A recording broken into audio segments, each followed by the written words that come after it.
Hello and welcome. Good morning. We're back. We're having a lot of technical issues, but we're back. We're walking home from the doctor's office, and we're tossing out some kernels of Game Master insight in the year 2023, as we are about to celebrate the 50th anniversary of our wonderful hobby. A lot of people are getting into the hobby for the very first time. A lot of people are coming back to the hobby from the breaks. And a lot of people are like me, who are just like going, oh my God, I don't know what to do next. Now, in no way, shape, or form do I claim to be the end-all, be-all, most experienced, most influential guy. I'm just a dude. I'm just a tool in your utility belt. The best advice I'm going to give you is find your own voice. Take what you want from me or any of the other thousands of other people who are doing the exact same thing, or ignore us. Find your own path. Now, inevitably, we have to discuss the 10,000 pound elephant in the room that is world building. Where do I start? Where do I start with my world building OGGM? Because if I look on the market, it's overwhelming. It's just, there's too much. I don't know where to start. You've been telling me time and time again, take advantage of all the stuff that's out there in the interweb while you can, but there's so much. Where do I start, OGGM? And the answer is, I don't know. Thankfully, you have way more options than I did, 30 years ago. On the other hand, 30 years ago, when you only had 5 things to choose from, it made the choice a lot easier, right? Now you've got thousands of games. Some of those games have multiple editions. You're like, where do I start? It doesn't matter what game you want to run. Even if we talk about Dungeons and Dragons, there's 6 official editions. Ooh, hi guys. Huh? Yeah, there's lots of those around here. 6 editions plus midway editions plus hundreds of OSR, OGL, D20 games that are trying to capture the spirit of Dungeons and Dragons. So where do I start in my world building? That is the glorious gift that me and the thousands of people out there who do this every week give you, is to offer you the choices, to present you with the all-you-can-eat buffet of worlds and games and systems out there. But I want to start small. My thing is always start small. So let's start small. Let's just talk about maps, and probably the single most important thing, Halloween, NPCs, right? NPCs are the voice of the world. So first, maps. Because maps, thankfully, have always been an easy thing for us to get our hands on, even all the way back 40 some odd years ago. So you have your choice. 3 choices. Choice number 1, use a world that's already been made for you, be it Middle-earth, the Forgotten Realms, the Star Wars Galaxy, New York, whatever. If you pick a world that's already been done, you can have thousands of resources to use, and you don't get in trouble. You could use maps of Middle-earth or books on Middle-earth in your game and not get in trouble. You'd only get in trouble if you then tried to publish something without following the normal path that you would have to follow to make a product using that world. But if you're just running a game set in, the Star Wars universe or Middle-earth or the Forgotten Realms or New York, it's fine. You can do that. So those maps are available for you for free or reasonably priced. They're out there. There's thousands of them. You don't have to worry about it. So that's the first choice for you.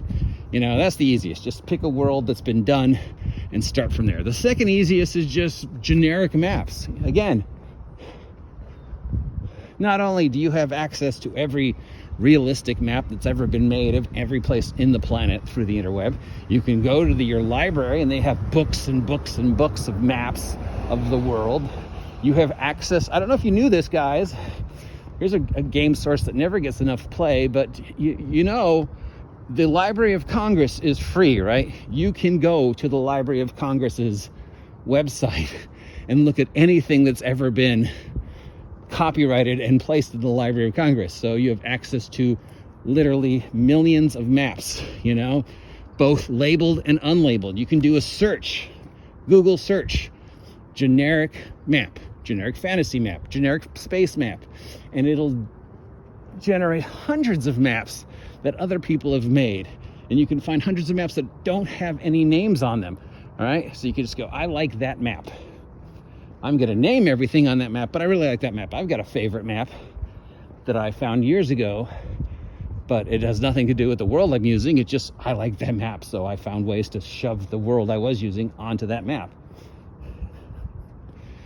So that's the second option out there, is just use the resources. Vaguely Halloween, right? Do a search. Third, make your own map. Now you might be saying, well, I can't draw. And my response would be, so? I mean, some squiggly lines on a piece of paper with some names on it are fine. A couple, circle, town, line, road, circle, next town, square, dungeon in between the two towns. That's as simple as that. You don't have to be, a professional cartographer. Nobody cares. But if you're like me and you're like, nah, I kind of want something better there, but I can't draw. There are map making programs, and a lot of free map making programs, where you get a blank hex and you get all these little tools and you can just draw whatever you like or erase it and, experiment over and over again until you find the map that fits the world that you see in your head. Or if you're lucky enough to have the artistic skill or know somebody with the artistic skill to draw your own maps that fit whatever you see in your head, great, do that. Again, it doesn't matter. As long as you're not trying to make money off of it. Most of those programs are free to use, as long as most of them, they say, use my program, use my map, but give me a shout out, or if you appreciate it, donate. And the free maps are free. That's why you do a search, free fantasy map, no names or whatever. So yeah, or just, bare bones, piece of paper, square, circle, square. Talk about perfect lawn to decorate for Halloween, right? It is gorgeous, like a little slice of the savannah here in Ventura. This guy's got Spanish moss growing and all these old world trees. This is just gorgeous. Probably a leftover when all this was avocado ranches. Gorgeous. Anyway, segue. Okay, so maps are the easiest thing. You could use a pre-made world's map. I want to use the map of Middle-earth for my game. Fine. You could use a map that's online. I want to use a map of the United States, but I'm going to just turn it upside down or rename shit or whatever. Fine. It's on there. It's free. You can find it. I want to make my own map. You can draw your own map. You can pay somebody else to draw it, or you could use one of a couple hundred map making programs that are available online that can be found with limited effort. It's not a major expenditure of energy to open up your search bar and enter these things. And you have access to the library still, and everything on the libraries are free. You have access to the Smithsonian and all the maps that are to display there. You have free access to the Library of Congress, so you could always just do that. You have hundreds and hundreds of free maps that people have put up. So your map making job is done, right? World Building 101 map. Now I know if you look at the shelves of your digital bookshelf for all the different games, there's a lot of choices. And a lot of people are going to tell you, oh, that's the best game, and that's the best game, or that's the best version of that game. And even if you want to stick to D&D, well, Wizards of the Coast has got 4 versions of D&D. TSR's got 6+ versions of D&D. Then there's like the side versions. So yeah, I can understand. It is very overwhelming to find the game system that's best for you. So again, thankfully, there's me and hundreds of other people who've been doing this for a very long period of time, telling you about game systems. And you have the freedom to find your own voice. You have the freedom to go, well, I like what this guy has to say about this system, but I like what this guy has to say about this system. And I really like most of this system here, but there's a couple things from that system over there I want to port over to create my own take. You know, that's why there's no wrong way to play this, okay? Because everybody brings their own interpretation to the table, and no two people are going to interpret the rules the same way. Some people will be like, ignore that rule. Other people are like, I found a better rule. So yeah, again, find your own voice. So you've come up with a map. You want to start naming areas. You want to still stay small. You want to focus on one area and slowly build it up with your players. You know, don't really, you know, let them tell you what they're interested in and then feed off that. Sure, you could have a general outline of things you kind of think you want to happen, whether it's just, I'm running the Battle of Hoth, I'm running the War of the Rings, I'm running this adventure path that I got from Paizo, I'm running Wretched Darkness written by Michael Strauss. That's me, by the way. But even then, if they're not interested in those events that are happening in Area X, then, you know, focus on what they are interested in.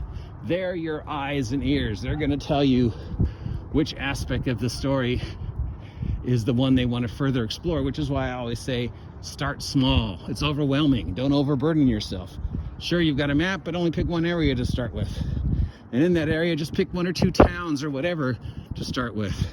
And in those towns, just focus on a couple buildings that you think they're going to visit, you know, because we don't want them to stay in town, which we'll talk about in the next video, right?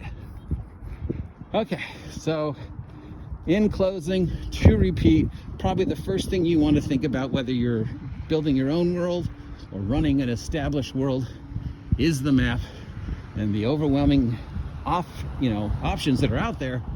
Thankfully, you have access to the interweb, which makes finding those options so much easier. You can use a pre-made map. Oh, here's a map of Middle-earth. You can use a map that's online thanks to the Library of Congress, or a map somebody else has made. Oh, here's a map of Argentina. I'll use that for my world. Or you can make your own map, and there's dozens of map making programs. So you can, you know, make the map that fits your head. And maybe at first you're a genius artist and it looks amazing, or maybe you're like me and it looks like just a bunch of blobs on a piece of paper, but you can learn and get better. That's the great thing. Gaming is a muscle. That's why I keep saying, find your own voice. Don't limit yourself because, oh, I'm not a good artist. No one cares. Don't limit yourself because I'm not a good writer. No one cares. People just want to enjoy the story you have to tell in the world you're creating with them. Give yourself permission to experiment. Give yourself permission to find your own voice. Give yourself permission to mess up, to make mistakes, because you're gonna make mistakes. So that's it for world building today. Next episode, we'll talk about town and NPCs, a personal hotspot of mine, the care and feeding of your non-player characters. Till then, stay safe out there. It is a wild and woolly Wednesday. I'll see y'all later.